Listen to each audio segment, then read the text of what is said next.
শুটকির বড়া বানিয়ে নিলাম, এখন খেতে বসে গেলাম। দেখুন কিভাবে বানিয়েছি।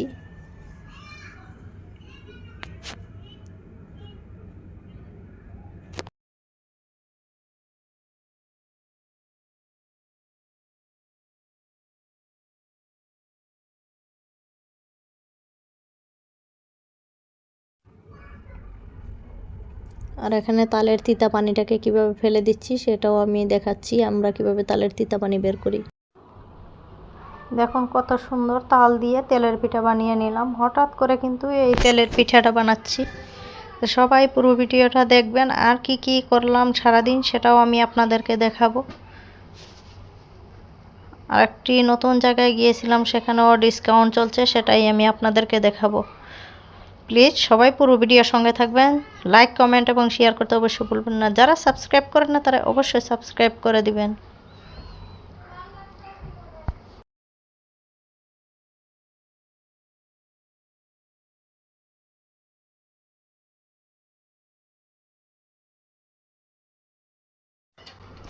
আসসালামু আলাইকুম সবাইকে। সবাই কেমন আছেন? আশা করি ভালো আছেন। আমি আলহামদুলিল্লাহ আপনাদের দুয়ায় ভালো আছি। আজকে আরেকটি নতুন ভিডিও নিয়ে চলে আসলাম। তা আমার 3 তলার ডাইনিং টেবিলটা 2 তলায় দিয়ে দিতেছি শাশুড়ি আর ননাসকে, যেহেতু আমি ছোট্ট একটা নিয়ে আসবো। আর ওরা ডাইনিং টেবিলের জন্য একটু চিল্লাচিল্লি করতেছিল যে ডাইনিংয়ে বসে খাবে, সেই জন্য দিয়ে দিলাম। দিয়ে এখন আমি রান্নাবান্না রেডি করতেছি। দেখুন এখানে পোলাওর চাল নিয়ে নিলাম, পোলার চালটা ভিজিয়ে রেখেছি, ওদিকে গরু মাংস হচ্ছে।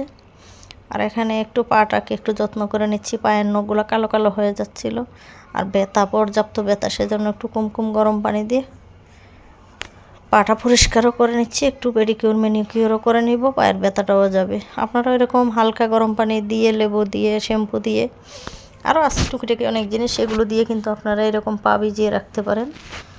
অনেক আরাম পাওয়া যায় আর সুন্দরও হয়, পাটা পরিষ্কার হয়ে যায়। তো ওই পাশে আমার মুরগির মাংস, এই যে সালাদ রান্না হচ্ছে। এই পাশে মাল্টি কুকারে আমি রান্না করতেছি পোলাও, কারণ লাইনের গ্যাসে কিন্তু মোটেও গ্যাস থাকে না।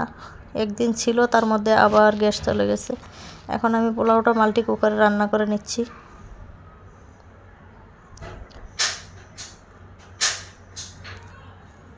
দেখুন ক্যামেরাটা একটু গুলো হয়ে গেছে, সবাই ক্ষমা সুন্দর দৃষ্টিতে দেখবেন, আর সবাই প্লিজ পুরো ভিডিওটার সাথেই থাকবেন।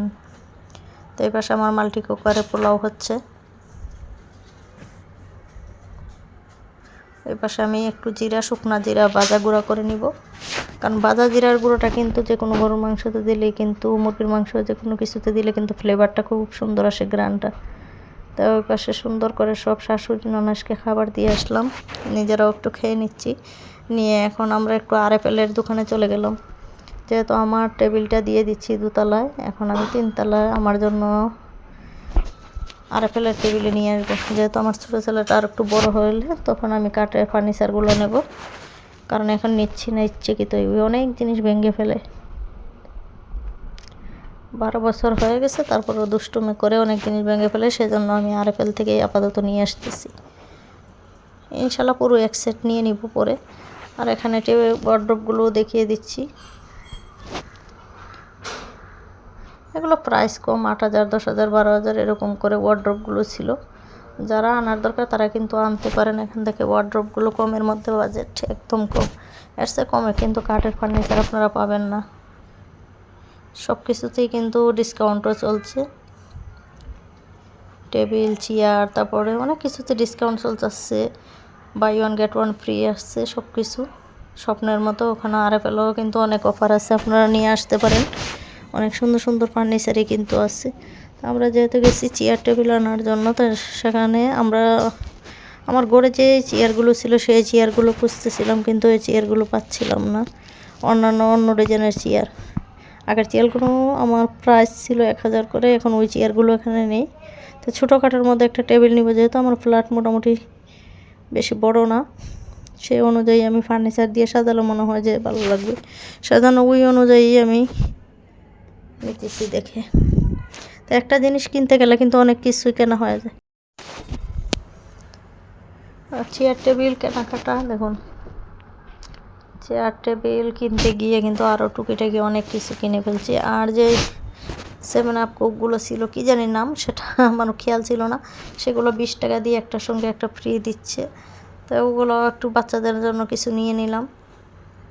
তারপরে এই যে টেবিলটা কিনে নিয়ে আসছি আর 2টা চেয়ার নিয়ে আসছি, এসে বাচ্চাদের সেটিং করে দিলাম টেবিলটা উপরে। আবার এই যে ভ্যাকসিনগুলো নিয়ে আসতে হবে। আর এখানে আমি বড়া বানানো, শুটকির বড়া বানানোর জন্য সব কিছু রেডি করে রাখছি। দেখুন, যেহেতু কিনা চাল কুমড়ো পাতাগুলো সেগুলো কিন্তু তেমন ভালো ছিল না, কিনা শাক পাতাগুলো কিন্তু মোটেও ভালো হয় না। অবশ্য ঢাকা শহর আমি গাছের পাতাগুলো কোথায় পাবো, কিনে নিয়ে আসছিলাম। এখন দেখতেছি যে পাতাগুলো একদম খেয়ে ফেলছে, মোটেও ভালো লাগতেছিল না। তারপরে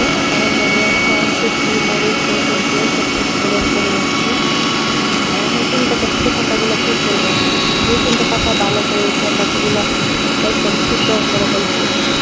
দেখুন সেগুলো খেতে সুন্দর করে পাতাগুলো মশলাগুলো রেসিপিগুলো ব্লেন্ড করার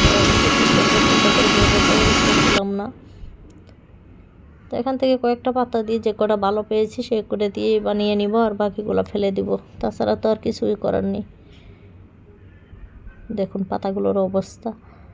আর আমরা তো দেশে যখন আমার বাবার বাড়ির দিকে এত সুন্দর সবজি শাকগুলো থাকে যে দেখেই মন ভরে যায়। ঢাকা শহরে এত ফ্রেশ কোথায় পাবো, তো সম্ভব না। ইনশাআল্লাহ আমার ছাদে রেডি করে নিব সব কিছু সবজি গাছ। তো দেখুন কয়েকটা পাতা নিয়েছি, সেগুলো দিয়েই এখন 4-5টা বড়া বানিয়ে নিলাম, শুটকির বড়া। আর এখন আমি এই যে কটা বানিয়েছি সেটি নিয়ে এখন আমি ভাত নিয়ে বসে গেলাম খাওয়ার জন্য। আর কার কার এই শুটকির বড়া পছন্দ অবশ্যই আমাকে জানাবেন, কারণ এই বড়া যারা খেতে পছন্দ করেন তারা কিন্তু অবশ্যই মুখে পানি চলে আসবে। আমি অল্প পরিমাণে ভাত নিয়ে শুটকির বড়া নিয়ে বসে গেলাম খাওয়ার জন্য। দেখুন অবশ্য গোলাটে ভিডিওটা হচ্ছে। আর কে কীভাবে এই শুটকির বড়াটা বানান অবশ্যই আমাকে কমেন্টে জানিয়ে দিবেন।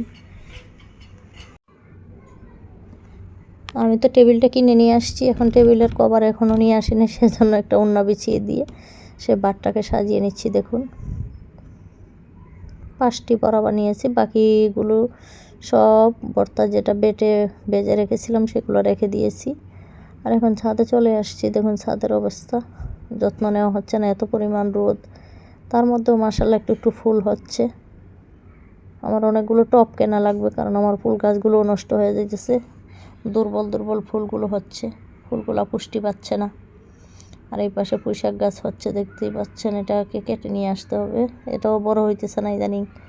তারপর দেখুন একটা তাল কিনে নিয়ে আসছে, সেই চিন্তা করলাম যে অনেকদিন পরে ভাদ্র মাস তালের পিঠা খাওয়াই দরকার, সেজন্য একটা তাল কিনে নিয়ে আসছে। এখন আমি তালটাকে কিভাবে নিব সেটাই চিন্তা করতেছি, বসে বসে ভাবতেছিলাম যে আমার এখন লইতে মোটো ইচ্ছে করতেছে না, কারণ একটা তাল পরিষ্কার করা অনেক কষ্টের। কিন্তু কালারটা আর গ্রানে একদম গ্রানে পড়ে গেছে। তালটাও খুব সুন্দর ছিল, একদম পাকা। কালারটা আপনারা দেখতেই পাচ্ছেন যে কেমন।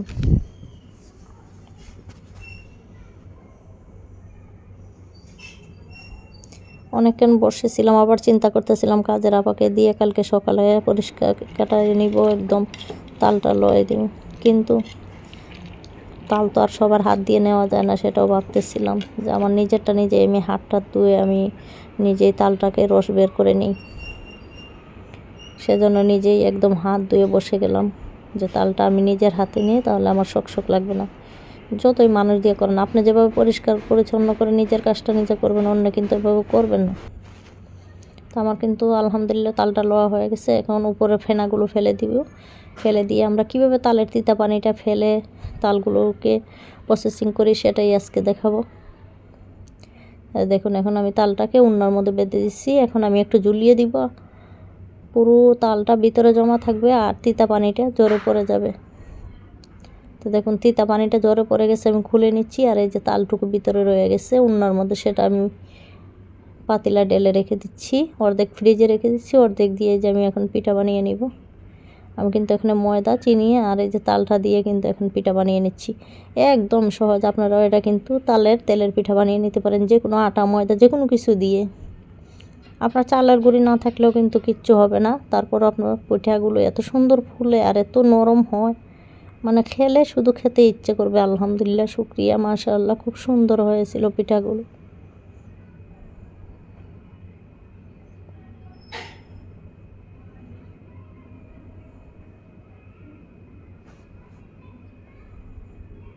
আমার এখানে তেল গরম হয়ে গেছে, এখন আমি একে একে পিঠাগুলো দিচ্ছি। আমি বেশি বড় বড় করছি না, মোটামুটি ছোটো সাইজ করেই বানিয়ে নিচ্ছি। এটা দিয়ে কিন্তু আপনারা তালের বড়াও বানাতে পারেন তাল দিয়ে। আমি আজকে তাল দিয়ে তেলের পিঠাই বানিয়ে নিচ্ছি বাচ্চাদের জন্য। রাত বাজতেছে 10টা 10:30টার মতো, কারণ গ্যাস চলে যায়। এখন অল্প অল্প পরিমাণে গ্যাস আছে, সেজন্য একটু বানিয়ে দিচ্ছি।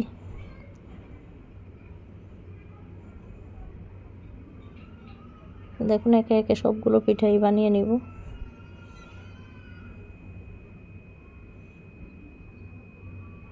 আলহামদুলিল্লাহ সবগুলো পিঠা বানানো হয়ে গেছে।